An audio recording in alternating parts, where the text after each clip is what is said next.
Snag Swag. I just love Snag Swag. That name I is just know, right? That's hot, right?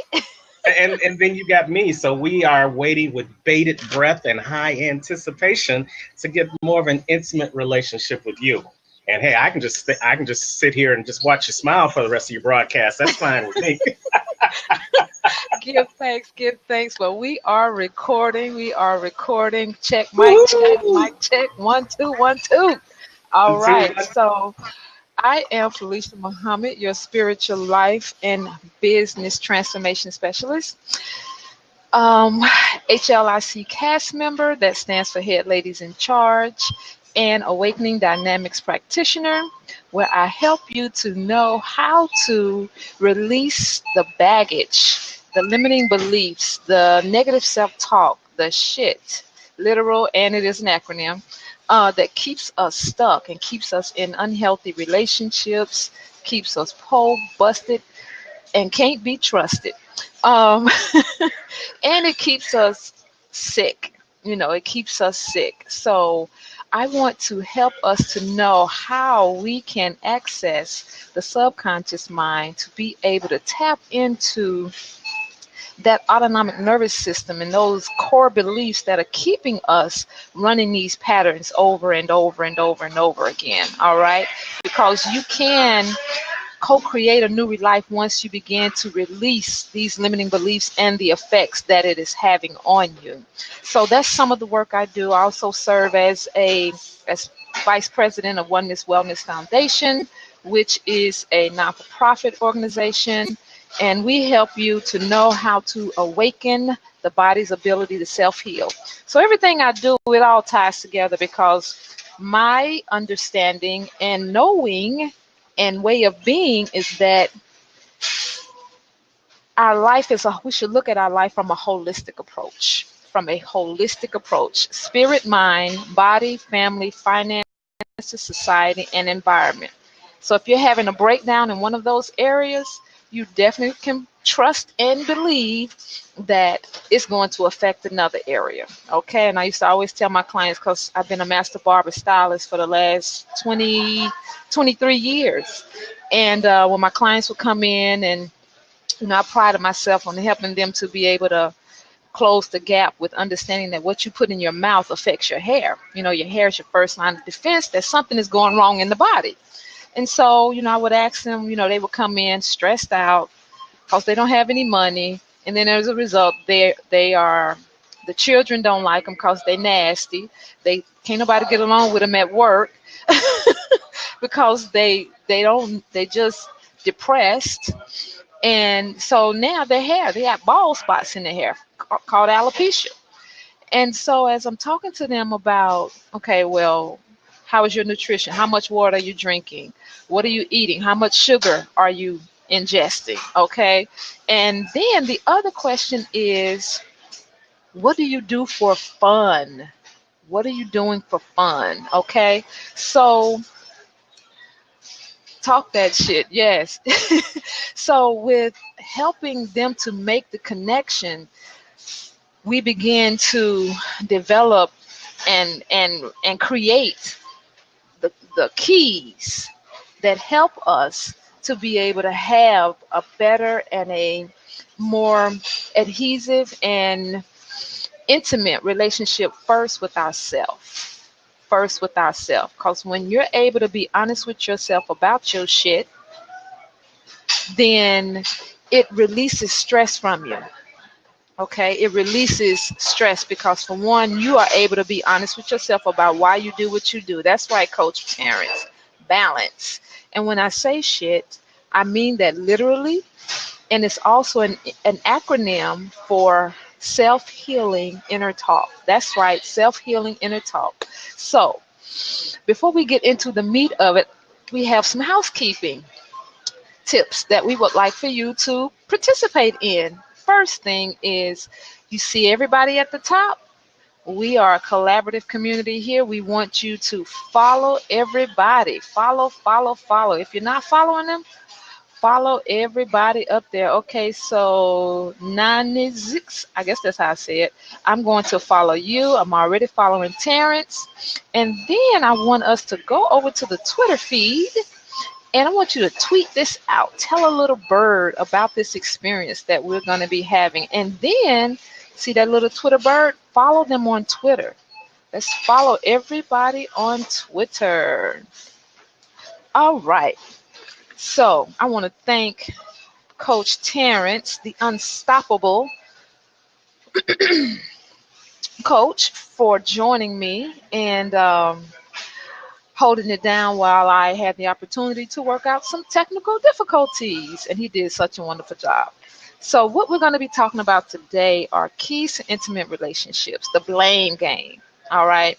Tit for tat. Now, how many of you, as I stated earlier, if you don't want to be transparent, if you don't want to really have this internal look with inside of yourself and be vulnerable to yourself and for yourself, then you shouldn't be on my blab.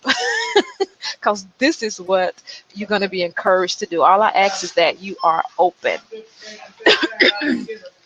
And I must say that because you are here, whether you consciously know it or not, you are ready because you're here. All right. So it was something about this subject that drew you in to be like, let me see what she's going to be talking about. All right. So you're welcome. Got to go. Success to you. All right. All right. Okay. Thank you. Thank you, Coach Terrence. You are unstoppable. Yes, yes, yes. I am a reflection of you. That's my coach. All right. So, Nix, would you like to join me on the seats? Because I want this to be a conversation. I want it to be a conversation. So if you would like to join me in the open seat, you are welcome. If not, we're going to proceed forward. So when we think about intimacy, you know, and I have my notes here. When we think about intimacy, it is not only limited to, welcome Charles Bass, it's not just limited to sexual aspects, okay? One of the ladies, oh, I'm eating at the moment, but I will be listening. Okay, very good, thank you. Welcome Charles Bass. We are discussing keys to intimate relationship, and you are just in time because we are just getting started. And if you would like to join me on the open seat in this conversation, please feel free to. Let me take these glasses off because I can see up close. It's just not at a distance. All right. So when we talk about intimacy, it's more than the sexual atmosphere that we create. All right. It is how I like to think of it. It is the way we create space for ourselves and others. Okay. It's a vibration. It's a frequency that we feel into. It's a flow. Okay. And another way of looking at intimacy is, and I heard one of my favorite mentors talk about this. It's called Into Me I See. Intimacy. Into me I see. Intimacy. So this intimate relationship, these keys to intimate relationship, one of the keys to an intimate relationship, as we stated earlier, of creating the space, being in the flow, it's a vibration, it's a frequency, is going within to look within side of yourself and be honest with yourself about who you are and why you do what you do. That is one key, okay? That's a big key, okay? And as I was talking earlier before some of you came on, describing some of the work that I do with helping us to be able to release the shit, which is an acronym, and I do mean that literally, the self-healing inner talk. Well, when we are shifting the shit, that stuff that no longer serves us, the fear, the negative self-talk, the the unworthiness, the low self-esteem, the neediness, the um what's another one? Um what I say, low self-esteem. I said that one already. Okay, so maybe that's all I'm supposed to talk about. When we look at those areas and how they affect us, when we can be honest with ourselves as to what is the cause, what's making us feel like this, what was the experience, what was the trauma, what was the words that was said to us that made us now begin to um, have this vibration, this low vibration, low frequency vibration, right? So what was it, and who did it come from? What? So when we're looking at situations, there are six sides to everything: who, what, when, where, how, and why. Who, what, when, where, why, and how. Who, what, when, where, why, and how. Those are the six areas when you're looking at a situation. Those are the six sides you want to consider: who, what, when, where, why, and how. Okay? So when we're looking at being honest with ourselves about our shit, and I'll speak for me personally. When I'm looking at being honest with myself, welcome Hattrick and Ramsey. When I'm looking at being honest with myself about my shit, I had to welcome Afrano dos Santos. I was dealing with low self-esteem and not being good enough. How many of you can relate to that? Give me some props. How many can relate to low self-esteem, not being good enough, unworthiness? Okay. All right. So when I really, really look at it, and this has been a process for me, okay, so because I was kind of born like this. When I say born like this, meaning very introspective, very introspective. Um, So when I had these challenges, and as I was having these challenges, and I didn't quite understand why I was having these challenges or where they came from, so I started asking God, what's happening? Why am I feeling this? I had an idea probably when I became in the elementary school, junior high school, because my father wasn't in my life. Okay. So I began to ask, it made me question, why am I here? Why isn't my dad in my life? And so that questioning and asking God those questions, I got answers. Okay. And so getting those answers, of course, prompted more questions. So when I say keys to intimate relationship and being honest with yourself about your shit, that is the number one key. If you can muster up the courage to begin to do that internal work, you will find yourself less stressed out. Okay. You will find yourself releasing, taking a lot of things personal from people. Okay. And how they treat you. You won't be taking a lot of stuff personal because you'll begin to realize, especially when you ask the questions, okay, when you have a situation or somebody is saying something negative or bad about you, the first thing you want to do, so this is the second key, the first thing you want to do is ask yourself, is that my energy or is that somebody else's? Yeah, I'm doing a blab in a cafe. Yes, I am. I just got back in town and I knew I had it scheduled, so I had to make it happen. Um, Overcome all obstacles. Yes. So, um, yes, I was on key number 2. So able to look at, when you're able to look at why the person is saying what they're saying to you, you want to ask yourself, now, is this my energy or is there any truth to what they're saying? And because thought travels fast, 186,000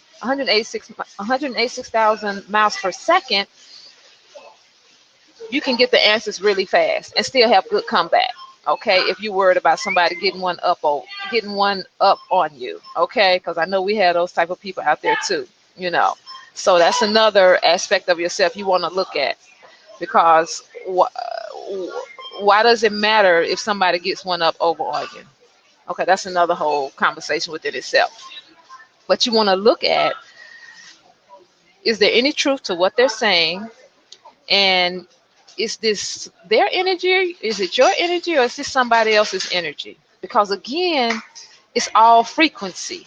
And if you're having this experience with that person, then in some shape, form, or fashion, consider that they are reflecting an aspect of you that you may need to work on. Can you feel into that? Okay. So getting back to intimacy. Remember we said it's a space. It's a space that you're creating, right? It's a vibration. It's a frequency. It comes from a place that is within inside of you, all right? Where you can be in your heart space. And then you allow yourself to resonate with that space, in that heart space, okay? And then you can allow this intimacy to be created in your atmosphere. Okay, so put that in layman's term. You want a latte? I don't even drink that stuff, but they do have some wonderful kombucha. I don't know if y'all familiar with kombucha. It's an excellent probiotic, okay? I love kombucha. It's an excellent probiotic. So it's from a fermented mushroom, but it's excellent. It's a good detox. It helps with all type of itises. But I'm gonna get back to the point, because I give health tips too. Because remember, it's a holistic approach. Okay, so remember we were saying that intimacy is this space that you're creating, right? So the first intimate relationship you want to have is the one you have with yourself. Okay? So now, if you are, or if you have had experiences in your life that have kept you in self-doubt, low self-esteem to no self-esteem, feeling unworthy, feeling needy, then when you're able to look at within yourself, look at the circumstances when you feel like that. So when you are interacting with people, or you're having this negative self-talk with yourself, what's making you, what are the beliefs, what are the thoughts that you're having that's making you conjure up these emotions, or that's bringing this feeling back up? Okay, so that's one thing you want to do in your assessment. All right, so now the third thing that you want to implement in this key to this relationship, keys to intimate relationship, is knowing how to recognize that, if going back to the energy and this reflection from this other person who you're having this encounter with, that may not be, it may be considered a bad encounter, or confrontational, or combative, when you ask the question, well, whose energy is this? Is there any truth to what this person is saying? When you ask those questions, trust the answers that come up first. Don't be so quick to point the finger at somebody else. So this ties into the blame game. Because how many of you can bear witness that when somebody says something about you, you're quick to point it back at them, because you don't want to feel embarrassed, you don't want to feel shame, you're not going to let nobody punk you. How many of you can relate to that? Okay, so you can respond in the chat. Thank you. Thank you. So how does that feel for you? How does that feel for you? What is the feeling that comes up? And have you ever asked yourself, why do I do that? Can you tie that back to an experience? Can you tie it back to a belief? Can you tie it back to a conversation that someone may have said, or something someone may have said to you? that made you feel that way. Because again, the intent is to get to the core root of the belief, okay? And to find out if there is any truth to the matter, okay? All right.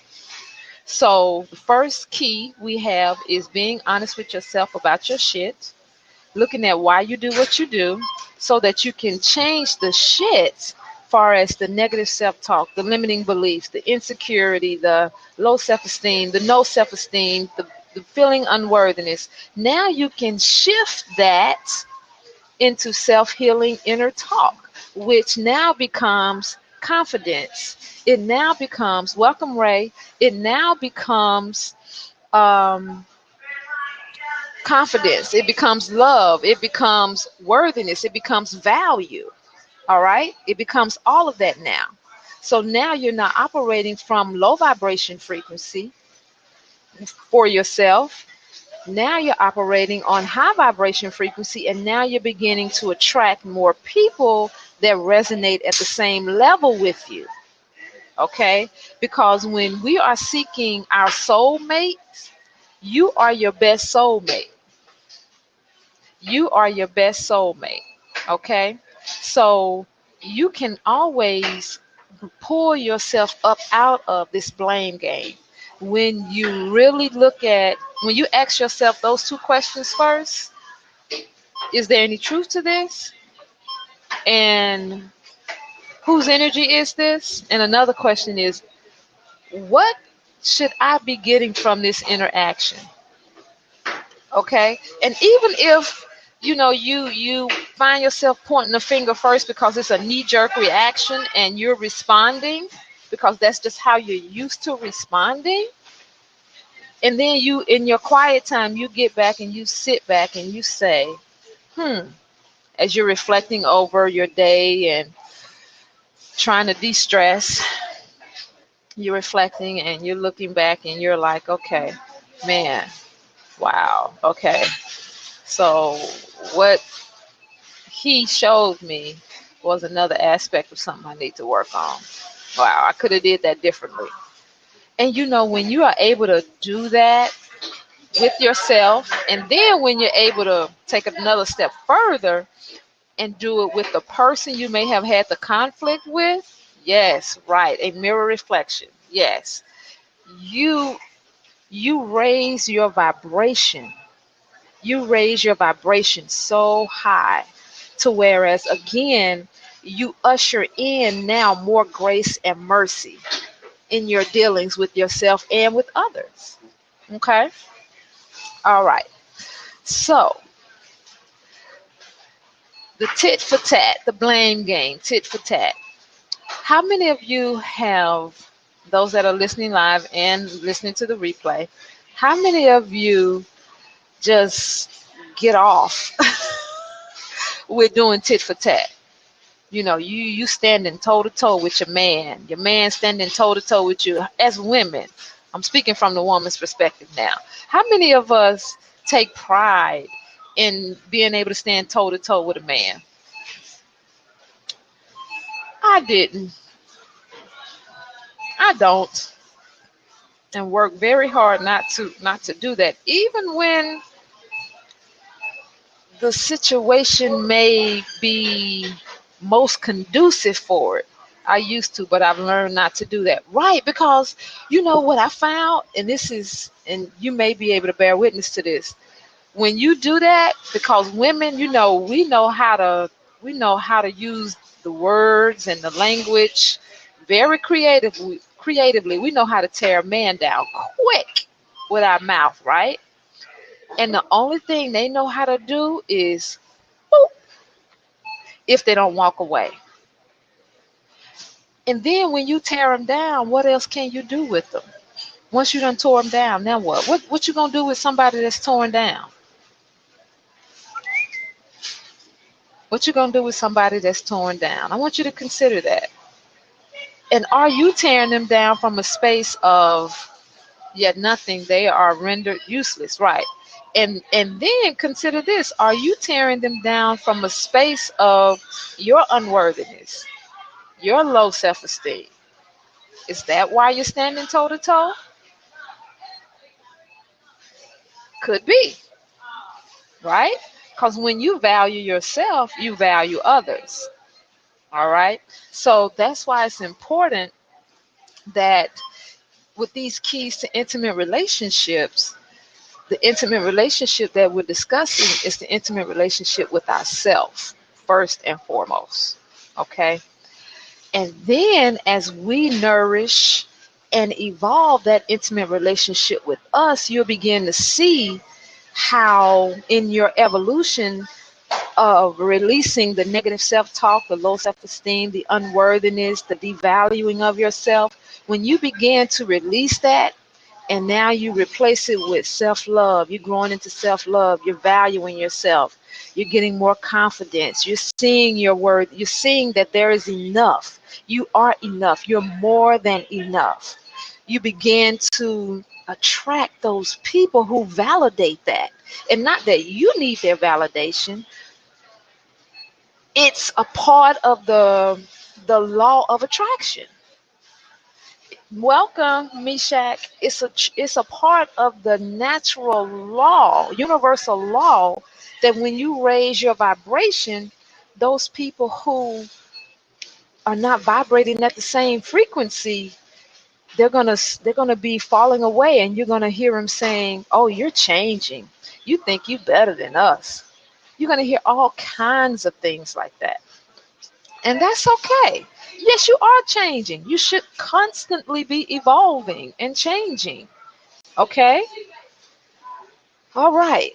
So, key number one is being honest with yourself about your shit, that negative shit that we're now elevating and raising the vibration. Because remember, we said intimacy is how you create a space. It's a vibration, it's a frequency. We can feel it when we are in the flow, okay? It's created from a place that is inside of us, that resonates in our heart space, okay? And then we allow ourselves to create that atmosphere that we take it with us always, all right? And just doing that part right there, which can be painfully beautiful, okay? My experience, painfully beautiful. It begins to now open up the portals, open up the doors, open up avenues, opportunities, people, places, and things to now draw in your soulmate, your twin flame, okay? You're creating love on purpose, all right? How does that feel? Delicious, right? Ah, it feels so good. Okay, so I want to take a minute there and just kind of pause. If you have any questions, comments that you would like to share, please do so at this time. And for those of you that are watching, please take notes and give me some feedback. I would like to hear some feedback from you. And tweet this out. Tweet it out to your people. Okay, so I'm going to be attracting some people that want to join me on this seat. It's all good, because whether it's, I got some people looking, listening, but if it was just one person in here, I'll be talking just like it's a room full. Okay? All right, so now we talked about key number one. We gave you a tip as a result of utilizing key number one, which is that it helps to release stress. Okay? When you're able to be honest with yourself about your shit, it helps you to release stress. All right? Now, the second thing we talked about in the blame game was releasing the need to do that. And before we talked about that, let me go back, because we talked about the questions. When you have that mirror reflection, when someone is confronting you or communicating with you in a creative way or a non-productive way, that you're looking at them like, who are you talking to? You're asking yourself at the same time, whose energy is this? And is there any truth that they're speaking? Is there any truth that they're speaking? Because in that truth, if there is some truth that they are communicating to you, what part of it is a reflection of you? Okay? Because this is one thing I want us to also begin to wrap our minds around. As harsh as it may seem, you create your own reality. So those confrontational experiences, those traumas, we created those. Okay, we created those. We agreed in some shape, form, or fashion, and you don't have to believe in past life or any of that, but you agreed to have this particular experience in this embodiment. Okay, all right. So the beauty of this and us having this conversation is that when you are able to look at and analyze and still love yourself with the greatest love of all, you are stripping away the energy, the charge, the negative effects that it is having on your body, that it's having on your mind, that is causing you to um, be a comfort eater. You eat to comfort yourself. Okay, you eat when you're depressed. Comfort eating. I know about that. I used to do it myself. Okay, opposed to just dealing with the truth of the matter, looking at it, asking God or whatever you refer to a higher power as, asking God, Yahshua, Jesus, O'Shea, Osiris, Jesus, whatever, Yahweh, Allah, what are some other names? Teo, Buddha, whatever you refer to a higher power as. And even if you don't, when you're questioning yourself and you're asking, okay, so what is the lesson from this? What am I supposed to be learning from this? Why is this showing up? What do I need to get from this? How is this reflecting me in any way? When you're open to having that type of intimate conversation with yourself, in to me, I see, you'll be amazed at how quick the answers come, who they come through, how they show up, and how you are now raising your inner thermostat, your own body's ability to self-heal. You're activating and creating new neurotransmitters. You're establishing new beliefs. You're having new epiphanies. Okay? You're having new insights. And you're changing how you deal with yourself first and foremost and how you deal with other people. Okay? And this opens the door for your destined soulmate, twin flame, however you want to refer to that love of your life, to come in. Okay? Because now there is a platform by which it supports a harmonious relationship. That doesn't mean that you're not going to argue. That don't mean you won't have any disagreements. It doesn't mean that. Okay? What it does mean, it means that how you communicate with each other, how you argue with each other will be on another whole level. Okay? And it cuts down the amount of time by which you stay angry with each other, because you're setting a foundation by which the floor of communication is open. All right?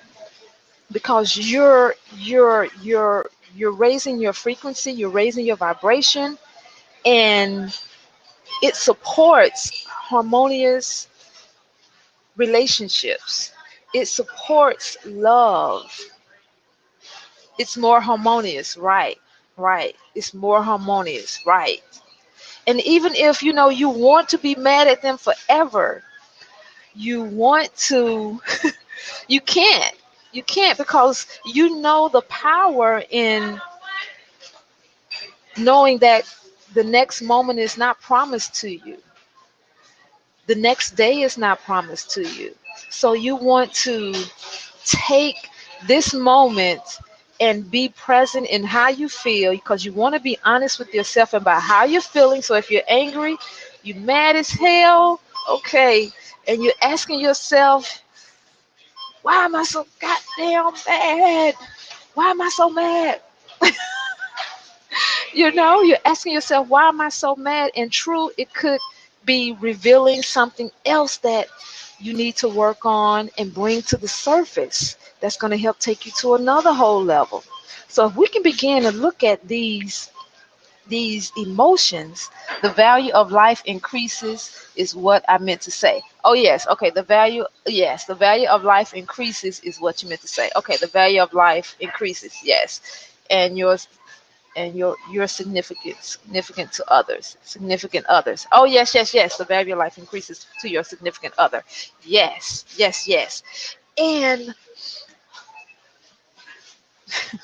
the ultimate expression of this intimacy is um in one of the ways it's expressed is in your love making. Okay, because just think, when you are able to um argue with each other, because you weren't born together, so you have different experiences, you have different ways of being, okay, and because of that, yeah, there's going to be some friction, and each time that there is some friction, you get an opportunity to expand your relationship to another whole level, right?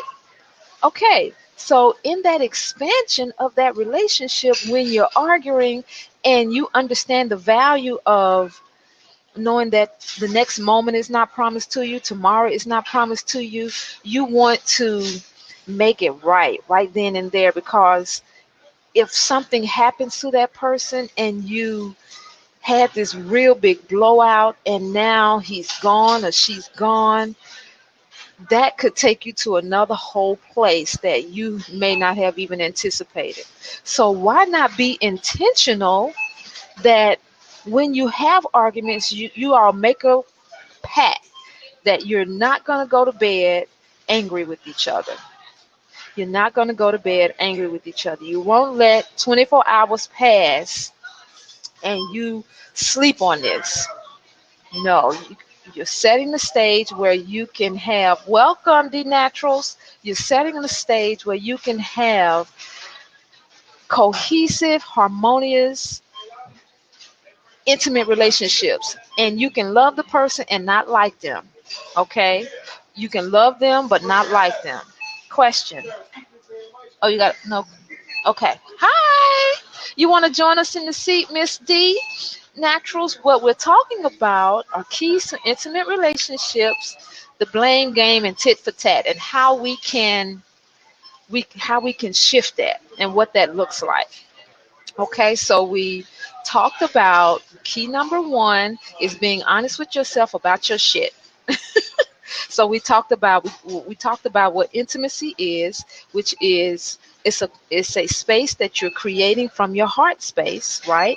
It's a vibration, it's a frequency, and it's something that you feel the flow of. You're in the flow, okay, of intimacy. So we're not necessarily dealing with sex, okay?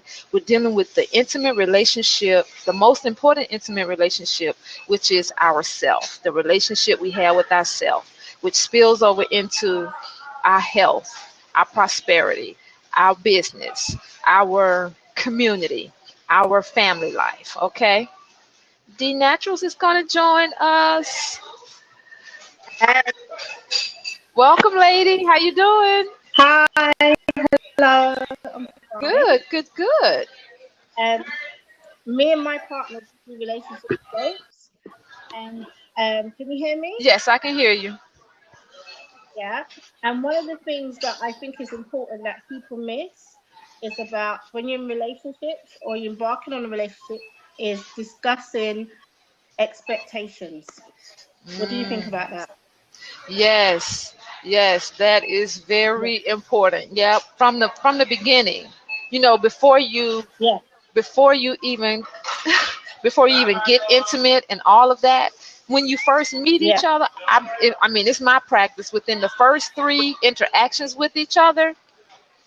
I'm sharing expectations, how I am. I'm sharing stuff about me that, you know, I'm not going to wait. I'm just not going to show you all the woo-woo, the good stuff. No, I want you to see how I am, because I can save you and me a lot of trouble if this is not going to work. You know what I'm saying? Because you coming into a relationship, you have an idea of what your breaking points are, you know, of the things that you're just not going to tolerate. You know? Yes, and what you expect from a relationship and what you expect from your partner, and you want to say what you expect from you, so you can both decide whether or not you can meet each other's expectations or even compromise in regards to where you can even accept maybe to meet it like halfway. But I find a lot of people talk about way when they're way in the relationship and when it's too late, right? And then they like, oh, what you don't want, I want, and I don't want what you want, and it's too late. And I think discussing expectations saves a lot of. Yes, I totally agree. Thank you for sharing that.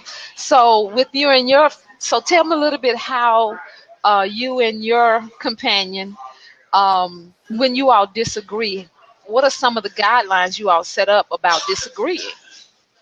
Well, one of the things is what you've just mentioned. We don't go to bed on an argument. Okay. So we don't go to sleep on an argument. He's a kind of person, he likes to communicate, and sometimes I want to shut off and I want to process it and deal with it by myself. But he just always allow me to do that, and we both agree that we're not going to go to bed on an argument. So we always have a discussion way into the morning if it has to be, and so we don't go to bed. And that seems to work, even though I'm in a place sometimes when I don't want to discuss it. He forces that out of me, because I go into a child place. I go into my child place because I'm a counselor, so I can identify when I'm being and when I'm being child stuff. And I can identify when I go to my child mode and I talk about it. I'm upset. I don't want to. I'm hurt. And obviously that's a place I go to when I was younger, and it reminds me of that child place that I used to go to. So he forces me out of that child place and he forces me to be adult. So and I do the same to him, hopefully. But yes, I recognize where I am, and he forces that out of me, and it helps me to communicate when I don't want to communicate at that point. But he has a way of getting me to communicate when I don't want to. But we don't go to bed on an argument. Very good. So when you say he forces you, so give me an example of, because I mean, I just wanted to be clear when you say force, because some people would say, well, if I don't want to talk about it, I don't want to talk about it. Well, it's a way in how you can lovingly get somebody to talk about something they don't want to talk about. So give me an example how he does that. What he does, I lock off my phone. I don't answer his messages, and he will I don't answer the phone. So then he will send me messages. He will start talking about how he feels. He start talking about why he feels a certain way. So indirectly, he gets me to read these messages. So I read these messages, and he says, please, I want to talk, Dee, please. I want to talk. I want to discuss it. You know, I really need to have this out. You know how I'm like. I need to discuss it. And then he says, okay, I'm going to give you a certain time, like say 20 minutes, half an hour. Then he comes back and say, Dee, let me know when you're ready. So he kind of caresses me in a way without badgering me to like think, okay, for me to think to myself, okay, I'm being a bit silly now. I need to kind of start to communicate back with this guy, because he's trying very hard to communicate with me, which really is good for me. So he's not shutting off, even though I am shutting off, if that makes sense. And he caresses me in the texts to say, babes, come on, if I'm wrong, and I apologize, but we still need to talk about it and stuff like that. And let's discuss this, let's have it out, kind of thing. So that's how I mean about forcing. He kind of caresses me into talking.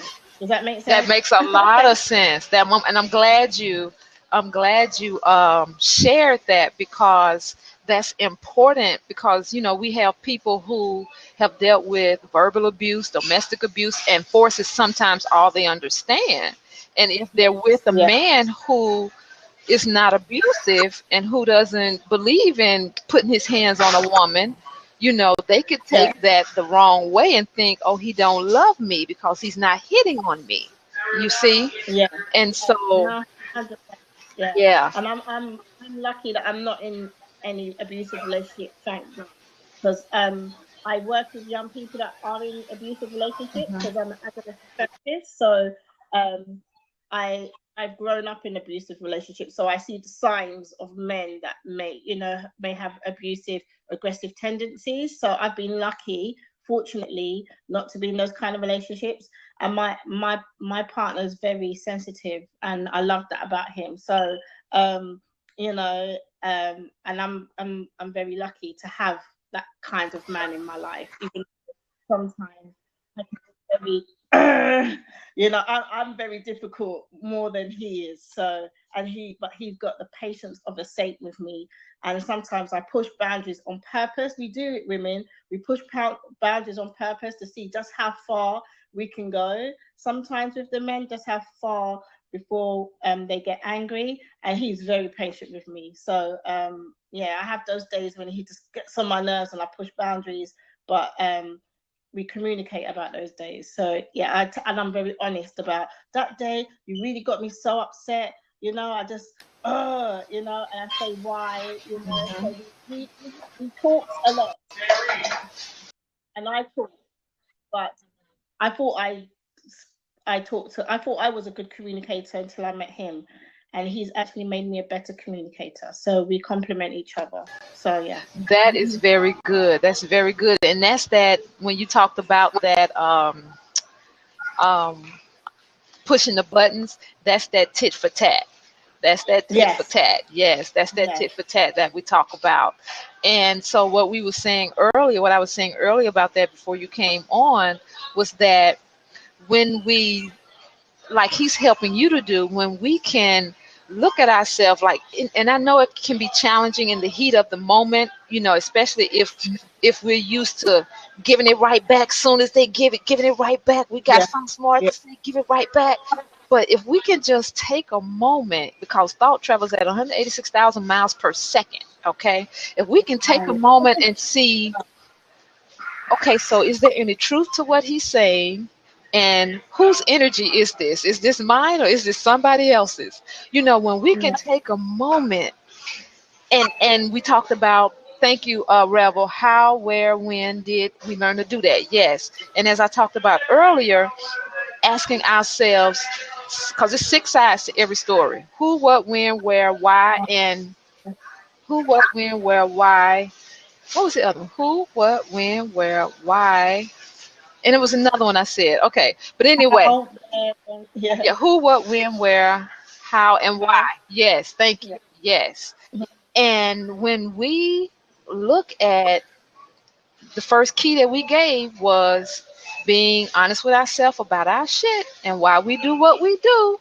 When we can do that first, the stress that it releases, it raises your vibration. Okay, it actually helps you to release being so defensive at the same time. Okay, it helps you to release being so defensive. So when we can do that, and we're looking and we're asking, okay, so what part of what he's saying is reflective of me? What is he saying? Is this the truth? How does it relate? Where have I fallen short? Or how can this help me with what he's saying? Opposed to trying to do well, you did this, you did that, this is why I did that. And at the same time, on the other end, you want to be authentic and true with yourself about how you feel. And because some of us do have those tendencies to do the tit for tat because it makes us comfortable, and it's a cover up really for a deeper issue that we're dealing with, like you mentioned, something from childhood.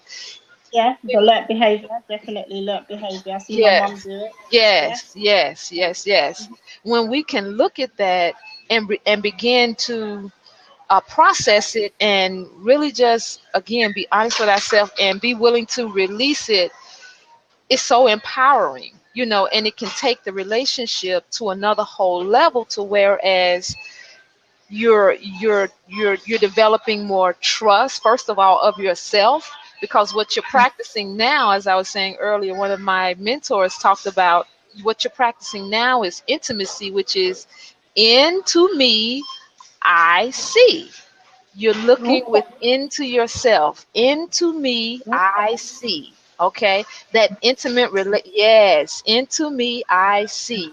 That intimate relationship with yourself. And so when we're able to do that, it empowers and supports you and puts you even at a higher frequency, a higher vibration of being open, being forgiving, and learning at another whole level. I'm receiving. I'm receiving the Yes, love. Yeah, yes. yes, yeah. So it's a beautiful thing. I love it. Yeah. Intimacy is very beautiful, I think. The right intimacy, because people get intimacy, have different variations. They have an understanding of intimacy, which is not really intimacy.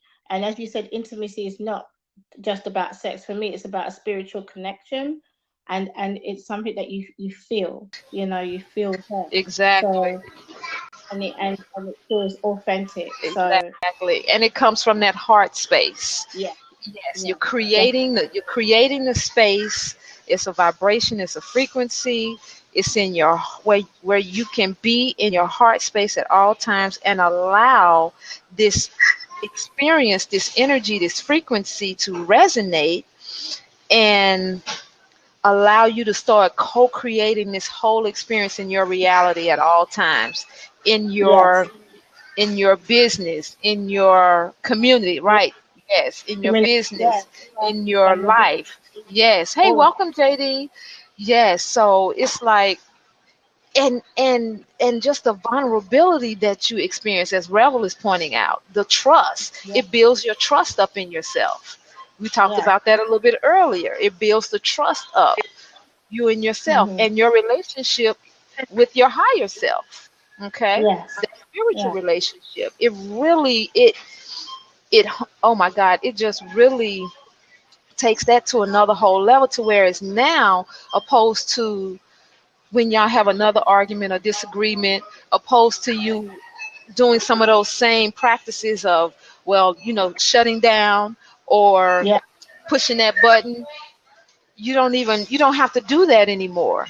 You, because now you can look at it from a higher perspective, a higher yeah. perspective. And now, and then the making up part is just like phenomenal. You know, it's like, Yeah. whoa. Rose are making up that.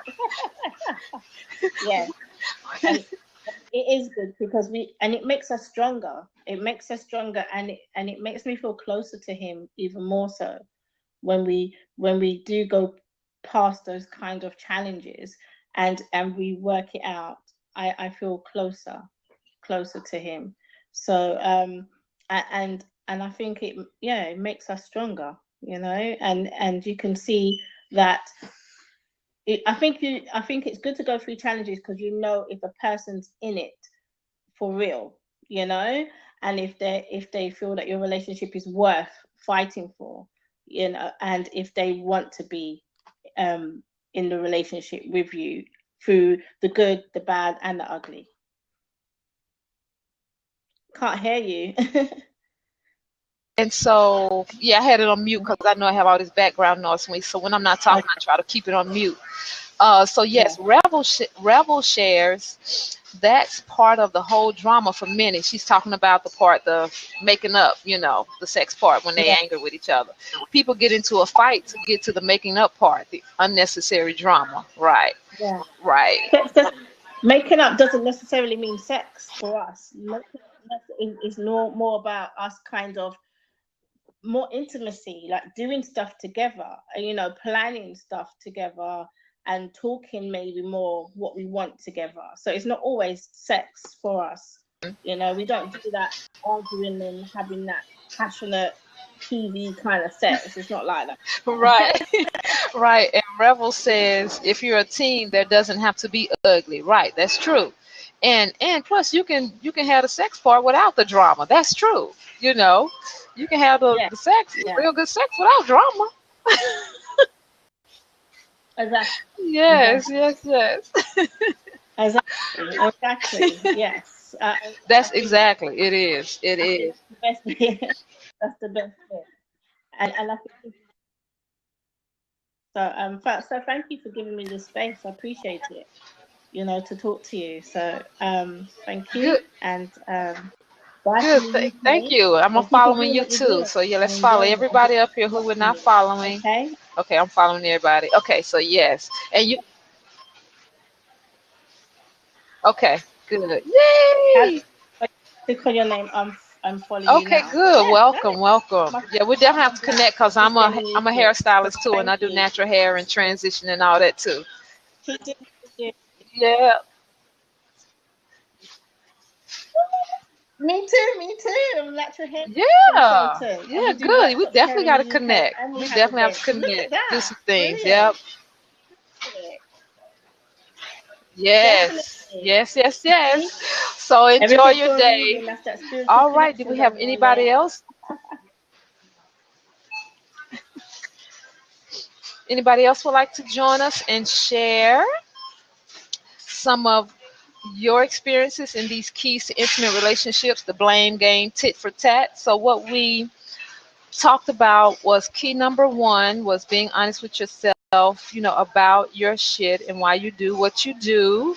As we're talking about this first intimate relationship with ourself, okay, ourself foremost and then abroad. So as we said in the beginning, intimacy is how you create a space. It's a vibration, it's a frequency.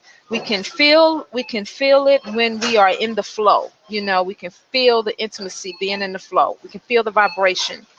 It's also done from inside of you in your heart space. And it allows you to, as you're resonating with this space, it allows you to create this in your atmosphere and you take it everywhere with you. Okay.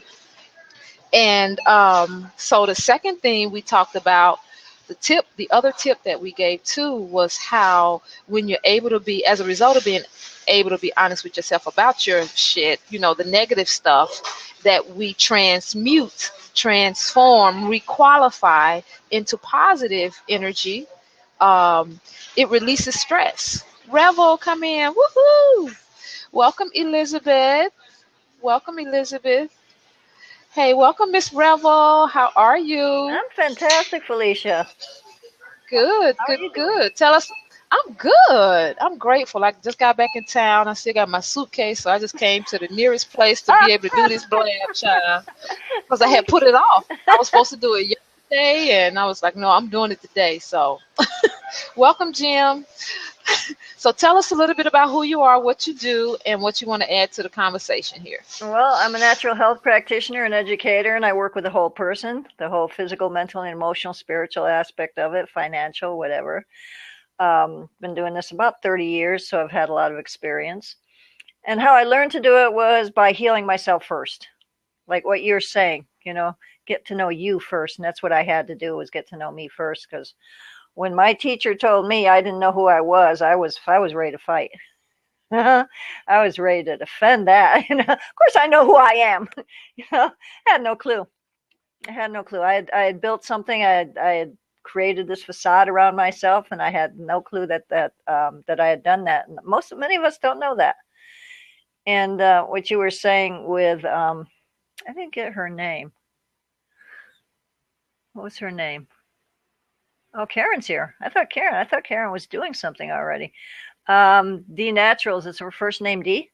When I was hearing what she was saying, I lost my thought.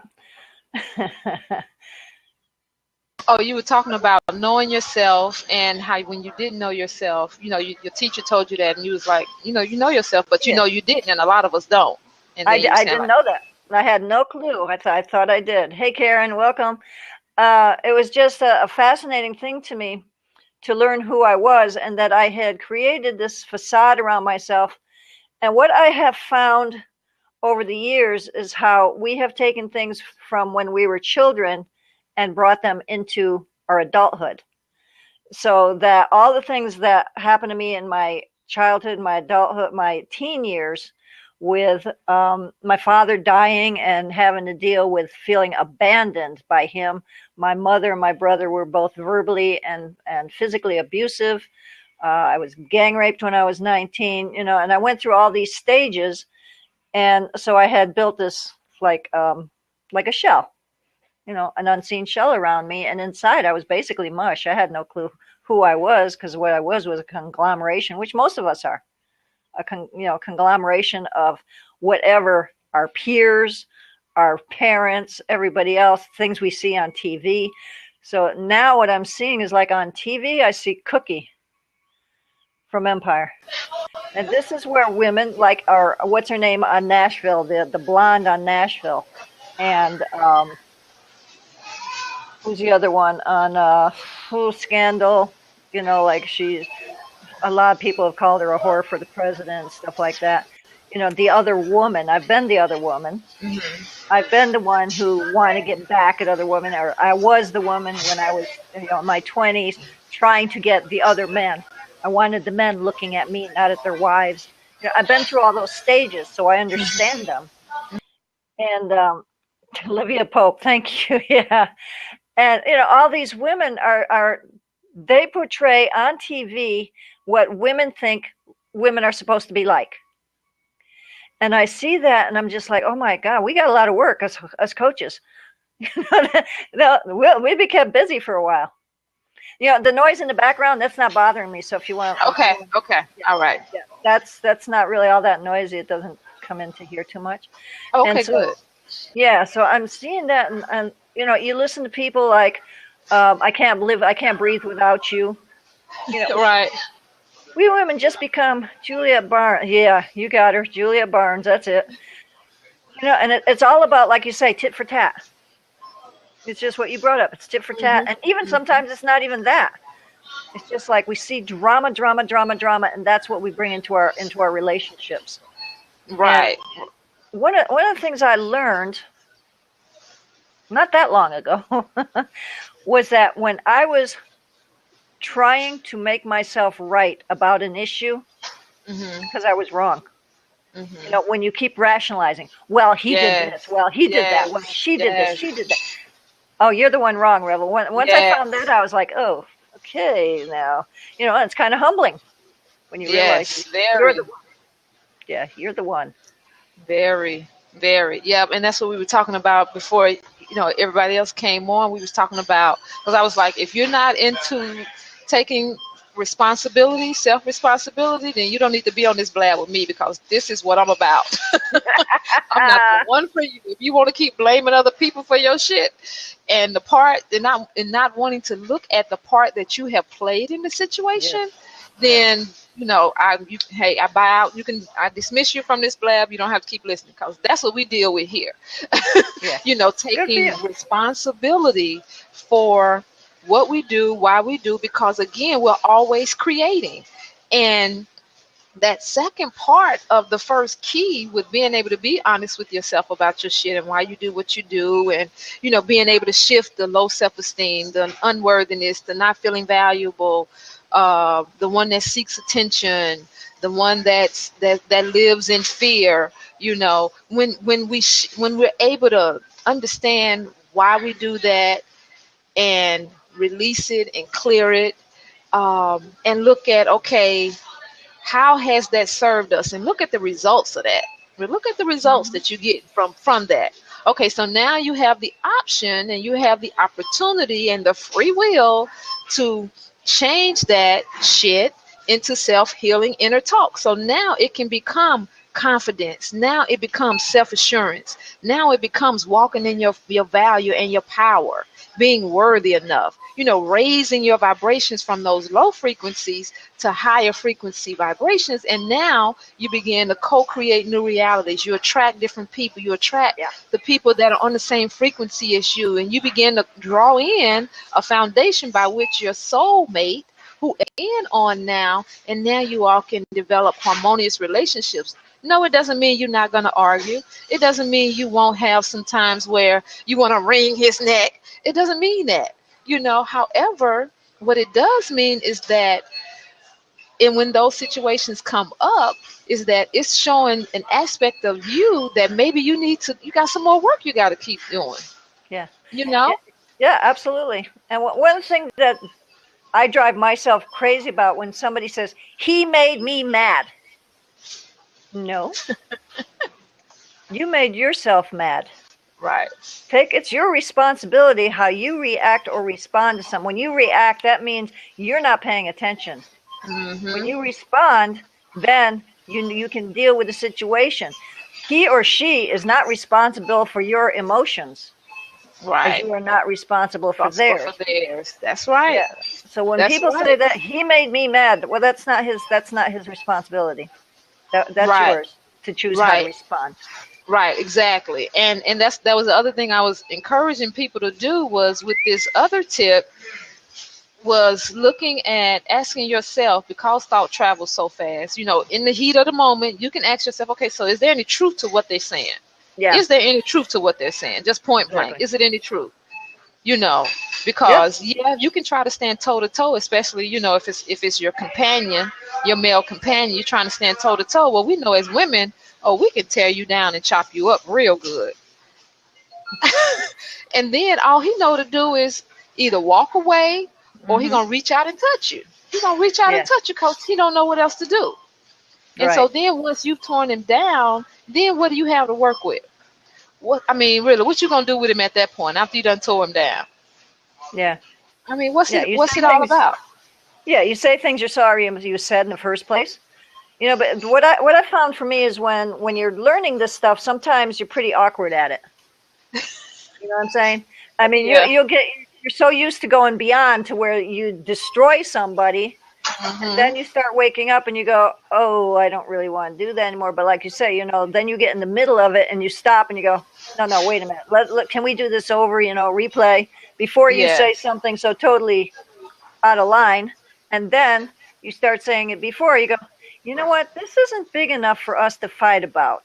Why do we need to fight about this? Right. And you two had mentioned something. You and Dee had mentioned something about physical abuse. Now, I grew up after my dad died. My dad never ever. He hit me once, and it was just like a quick slap because he thought I had lied to him, which I may have. I must have been 10, 11 years old. Who knows what the hell I did then. Right, of course, right? Yeah, but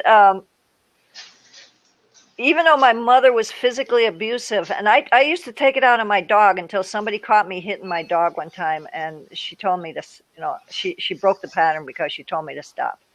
And I was like, oh my God, I'm turning into my mother. And so that stopped me immediately, is realize this is what my mother did when she was angry, when she was frustrated. I got it. Not my brother, because he was too big. He'd hit her back.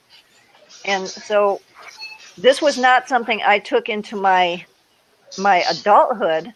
When I was somewhere in my mid-20s, I guess it was, I got involved with a young man named Johnny. And Johnny was as sweet as could be to me. He was just lovely. Just one of the nicest people I could ever be with, until his ex-girlfriend came around. And I said, so what's up with her? And he says, we were together for quite some time. She likes to get beaten, and I like to beat her. Oh, wow. Okay. Oh, well, that's a good awareness. And I said, how come you never hit me? He says, you don't call for it. He says, you've never drawn that. He says, you've never drawn that from me. And it wasn't because I was super nice or anything or loving, but he never gave me any reason to antagonize him or irritate him. It was just that kind of relationship. And it's been a long, long time since I've got that before. He actually left me to go with her. But we had the conversation ahead, and he told me, he says, I need to do that. And she needs it, and I want to do it. I said, better her than me, Right, exactly. Not going to happen here. You do it one time with me, you're out the door, in jail or something. Right. But the man I'm with now, very calm. He's the calm one. Mm-hmm. He's the patient one. Mm-hmm. And I mean, if I go off, it's like that fast, and then I go, I'm sorry, hon, I'm out of line.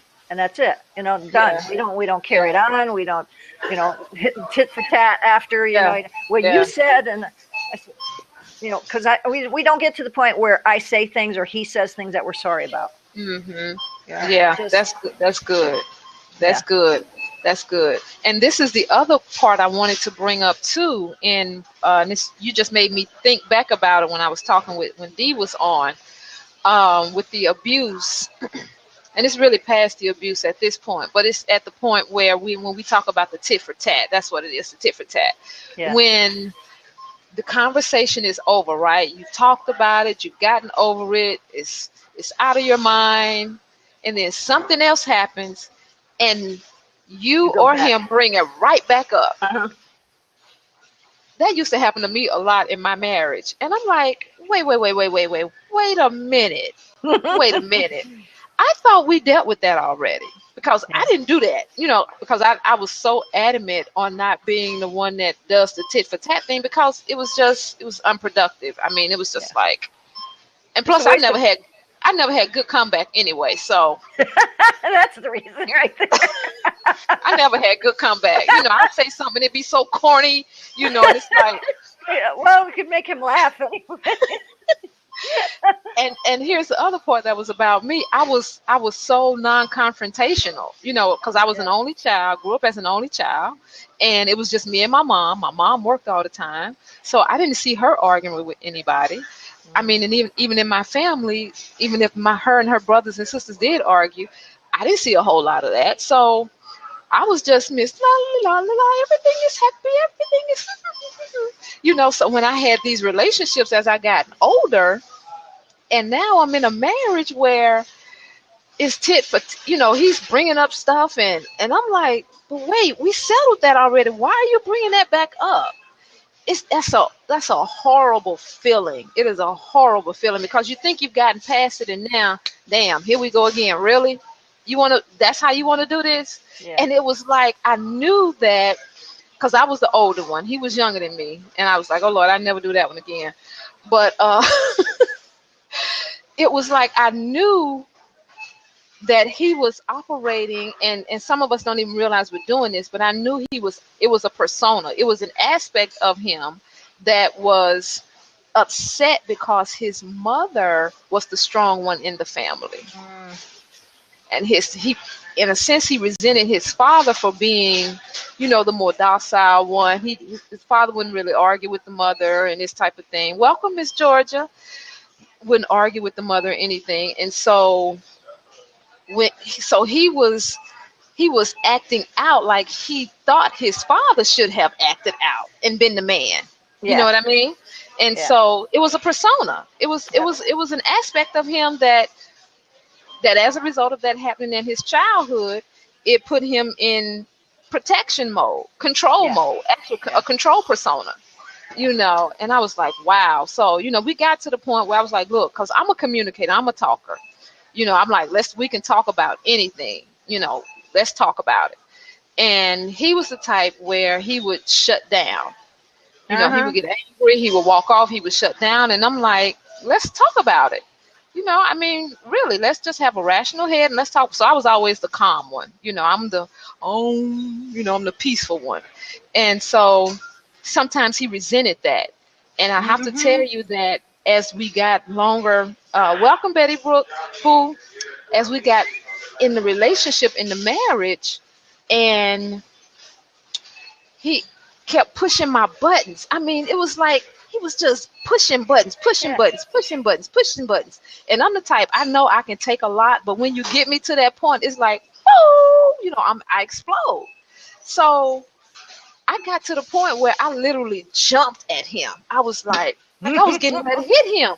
And that was such an eye-opener for me. And I was like, I took a step back, because at that point, I was like, I was determined to not allow anyone to get me to that point, because it's not worth it.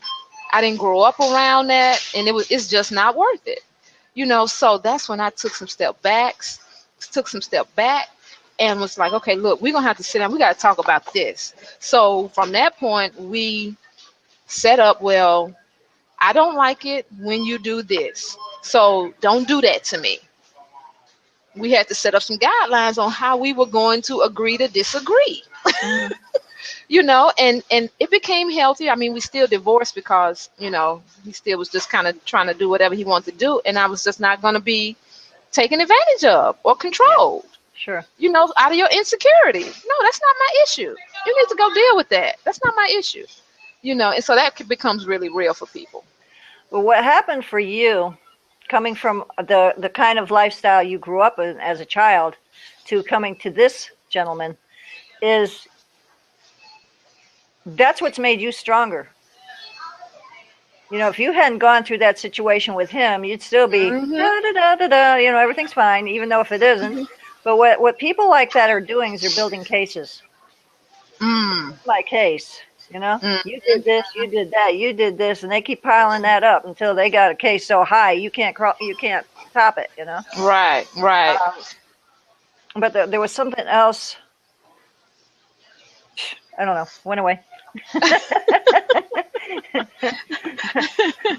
So it's imperative. That's why I'm always coming back to the point, which is key number one of you being able to be honest with yourself about your stuff, and in all relationships, in your personal relationships, in your relationships with your employer, your employees, your team, your family, society, the environment, with nature. It is so important to be able to recognize what moves you and why you do what you do, and going back to that core, if it's dealing with low self-esteem, not being good enough, devaluing yourself, living out of fear, people pleasing, really looking at what are the experiences that cause you that, looking at the experience when you act like that. What's happening that makes you act like that?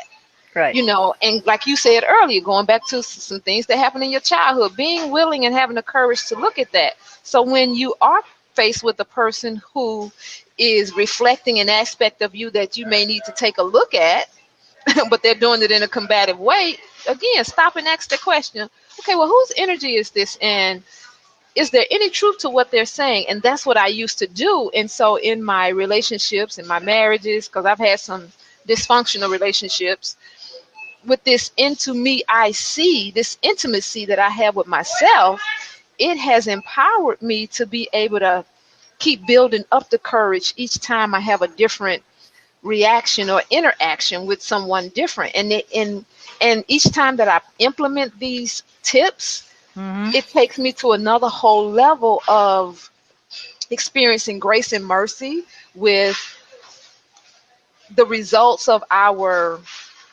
interaction, what the end result is, what they take away from it, what I take away from it, and now how I can use that and we can use that to have stronger relationships, if we have a relationship at all. And that's okay too.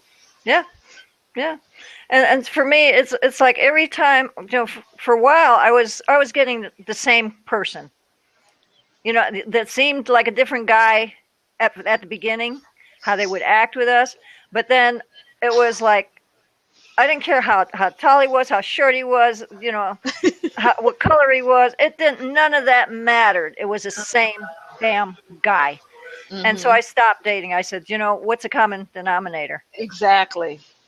And so I stopped dating for about 7.5 years, I think it was. And then I met this guy, and we went through the changes. And I wasn't ready to date yet, but he kept insisting. He says, but we have this great connection and blah, blah, blah. And he was very insistent, And I said, all right, we'll go out one time. So we went out for a dinner.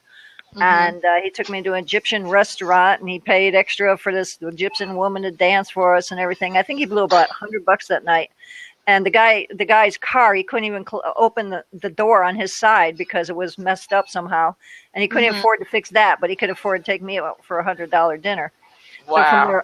So from then on, we went for Chinese.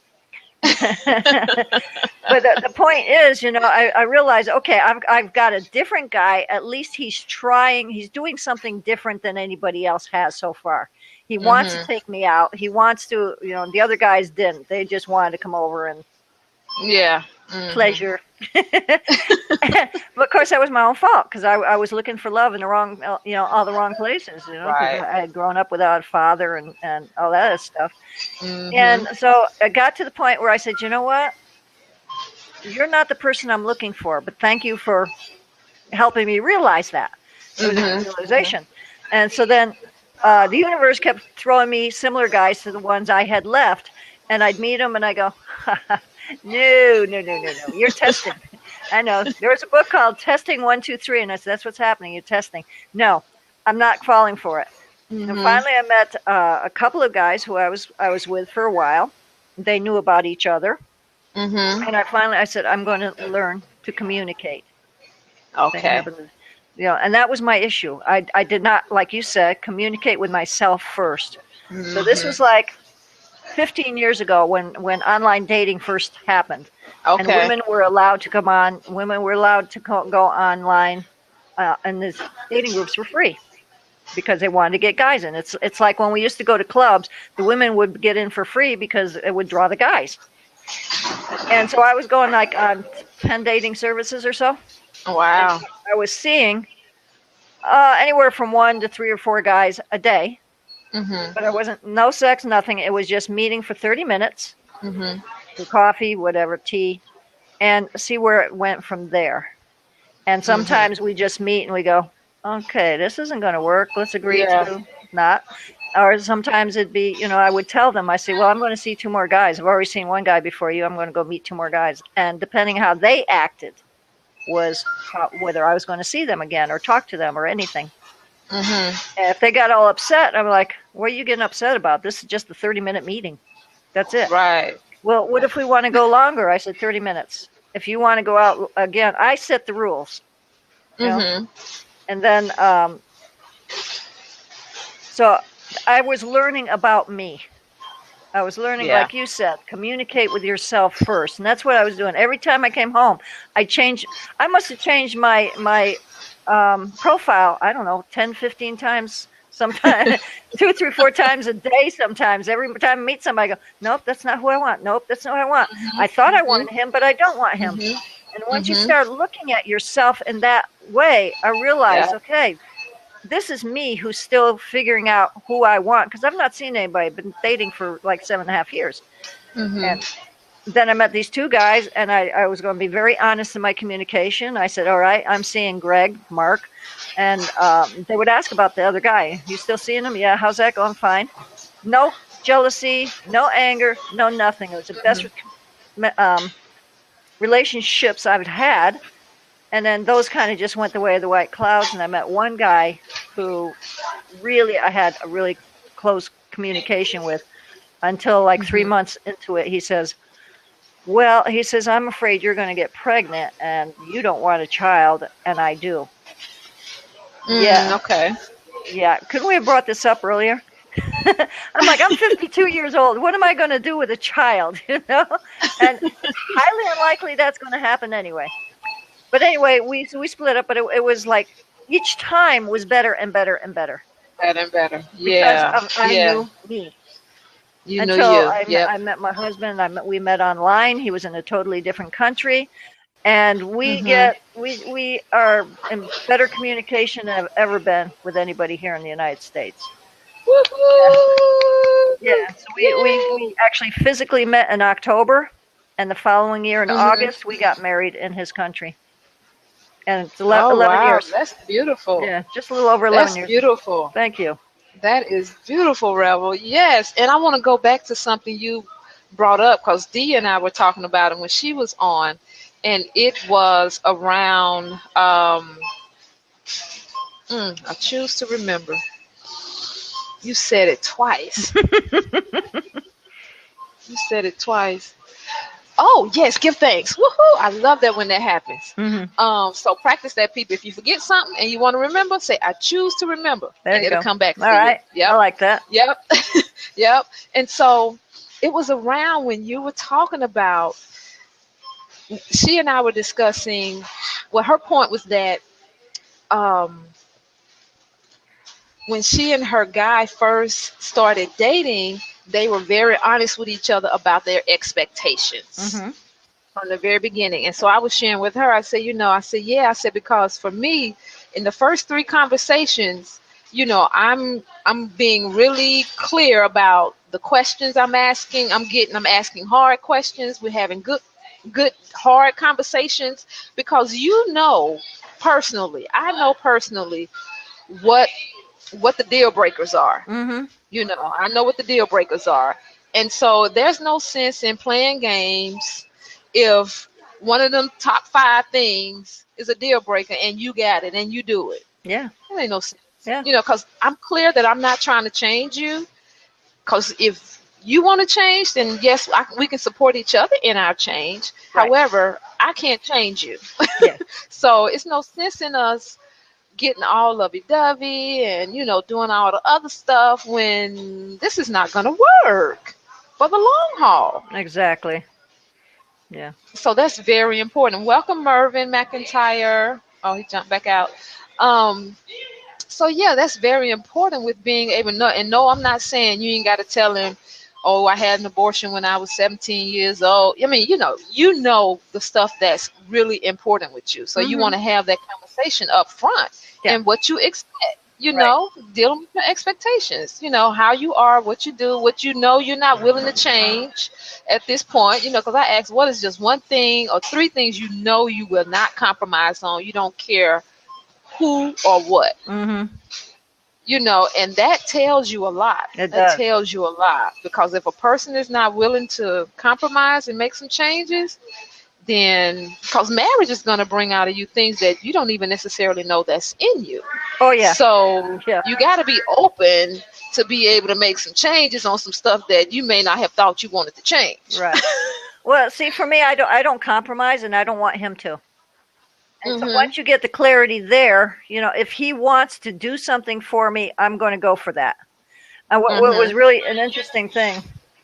Let me go back 1 second. When I was seeing both those 2 guys together, Greg and Marcus, I had told Greg, because I knew he was a drinker, and I told him, I don't drink, and you don't drink around me. If you drink, once you start drinking around me, that's it. We're done. And that's what he did. He started, that was his signal to me that we were done. He started having a drink when I was at the house, and I said, well, it's been nice, and we're done. But as far as compromise goes, I don't want him to compromise for me. Like this was in a conversation on a blab recently.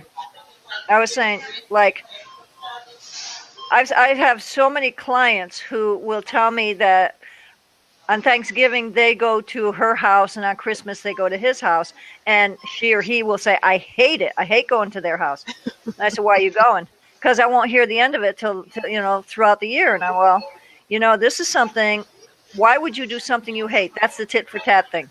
She'll say, I went to your parents' house for Christmas. You need to go to my parents' house, And I said, I don't work that way. I don't deal with that with my husband. We don't have that deal whatsoever. I love his mother. Lucky for me. And mine is dead. Yeah. So, we don't have that. But even if we did, I tell him, like when he wants to go someplace and to me it's going to be boring, I'm just like, I said, do you think I should go? He goes, no. He says, you'll be bored. Yeah. Because if it's all about music or it's all about technology, he goes, no, hon, you'll be bored. Don't bother.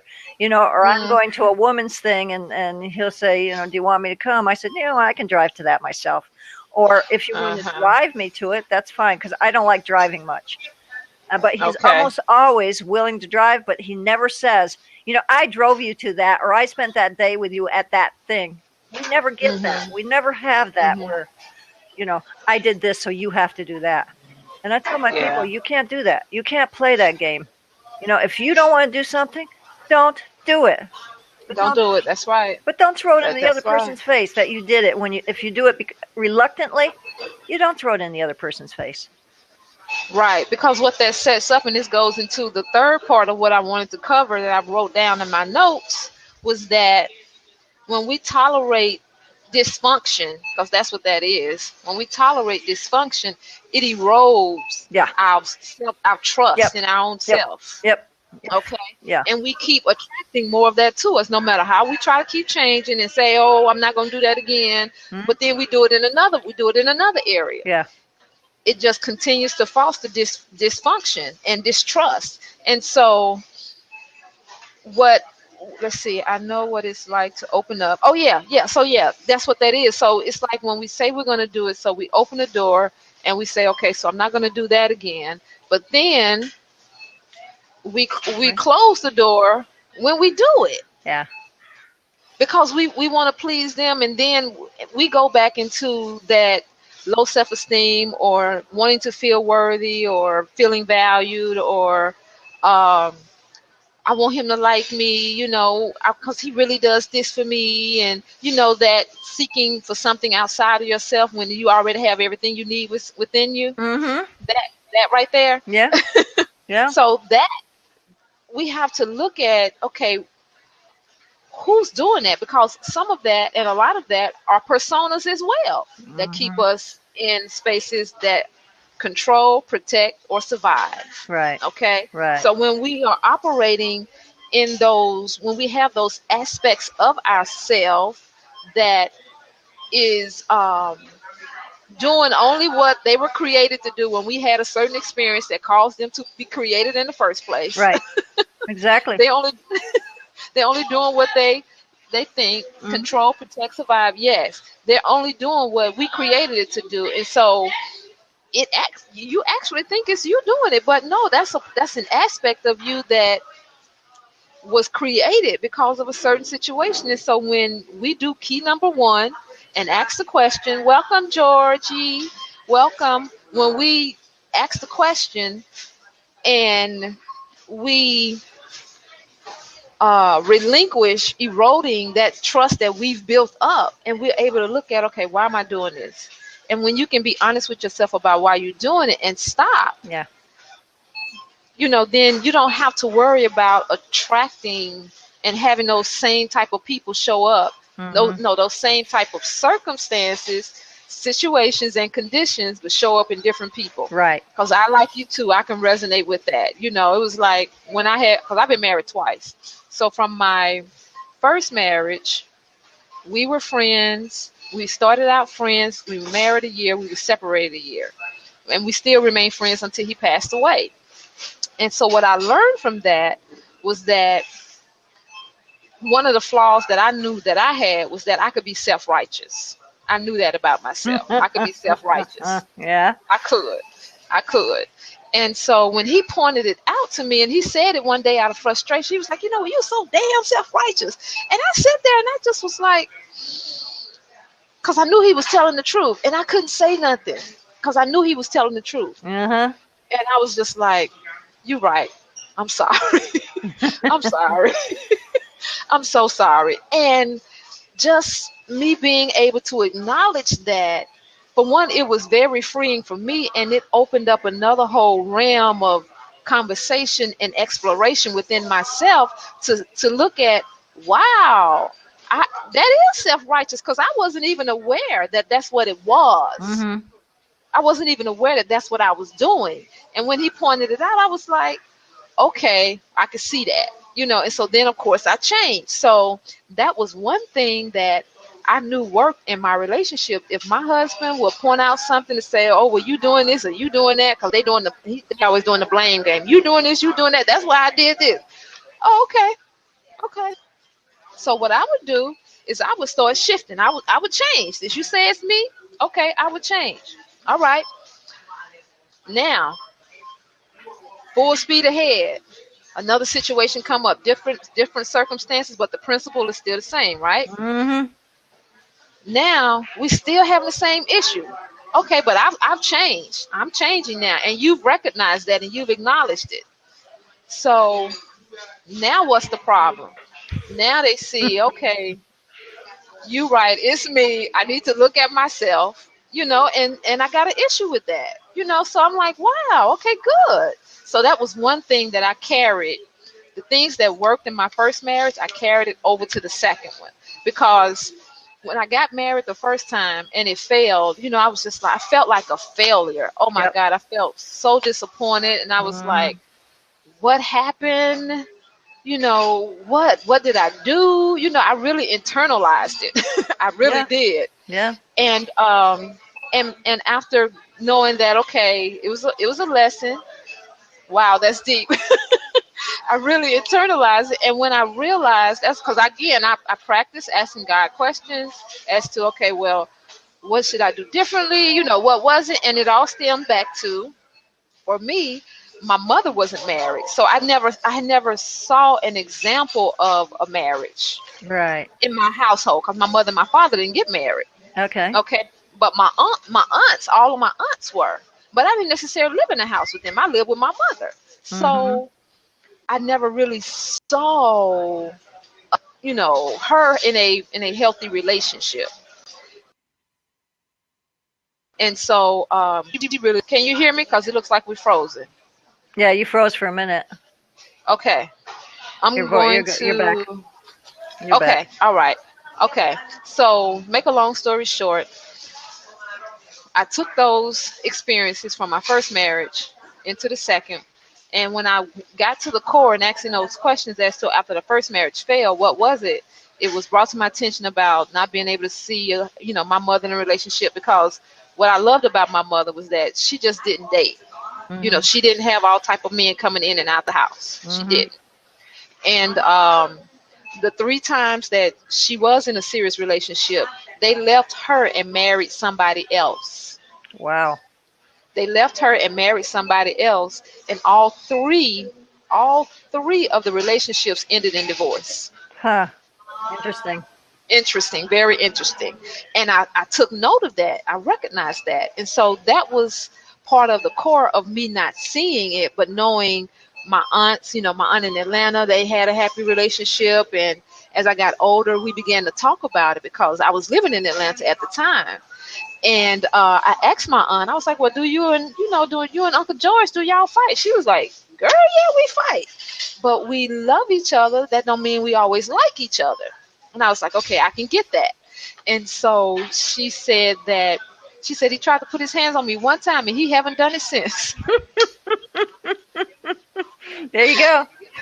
So it gave me some balance of being able to stick and stay, right? Being able to have the courage to stick and stay.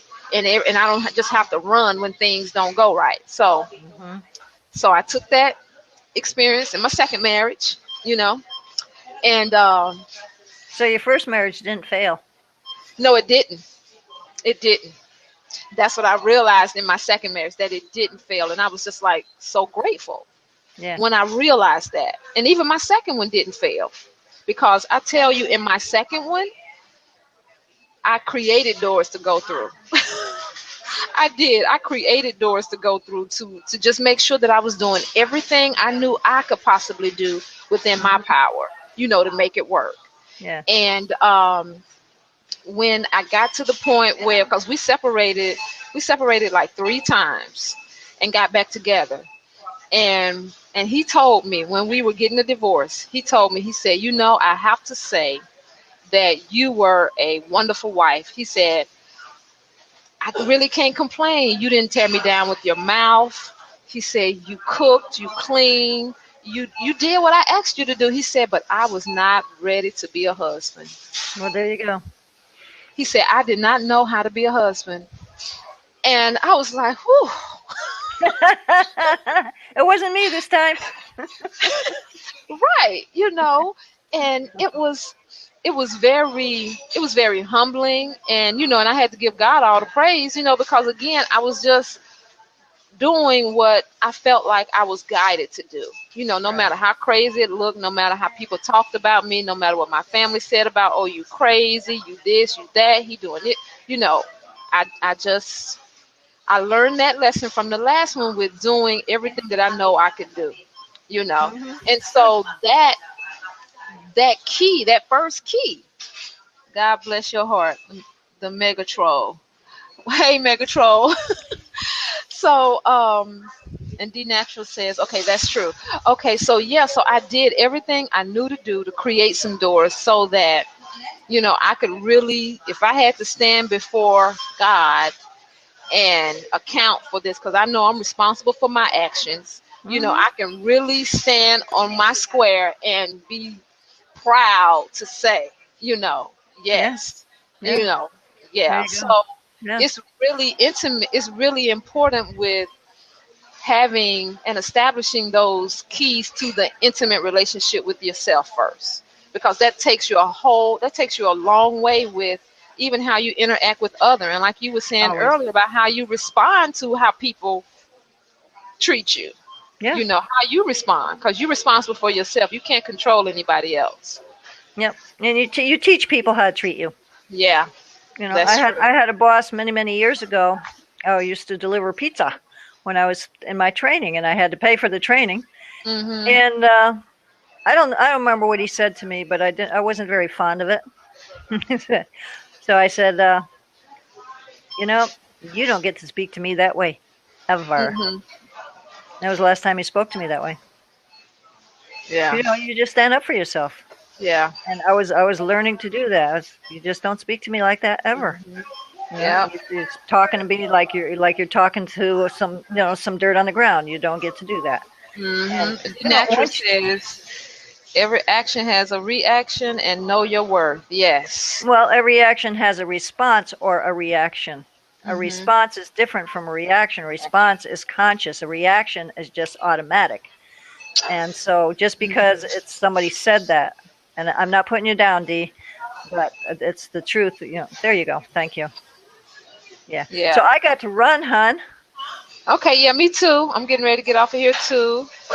Thank you guys Thank you, for Dee. joining us. And I am Felicia Muhammad, your spiritual life and business transformation specialist, where I help you to learn how to release the baggage that is also known as limiting beliefs, negative self-talk, that shit that no longer serves you. How to release that baggage to begin to co-create whole new realities with yourself by accessing the subconscious mind, to tap in by using muscle testing to see what resonates as truth for you, so that you can begin to co-create new realities in love, in health, and in prosperity. So join us again on our next blab, where we're going to be dealing with we're going to be talking about we're going to be dealing in the food arena. We're going to be dealing with health and wellness. And so we're going to be talking about eating to lose weight and how that's fun. Your relationship with food, okay? Because our relationships with food and a lot of beliefs that we have, a lot of us do some emotional eating, okay? So we're going to be able to talk about that on our next blab. And you can catch our replays of what we did with Unleash Your Inner Millionaire, because being able to unleash your inner millionaire ties directly to the intimate relationships that you have with yourself and with others. All right, so thank you. I want to thank Ms. Rebel for joining us, Thanks and for the everyone who participated, and we will see you next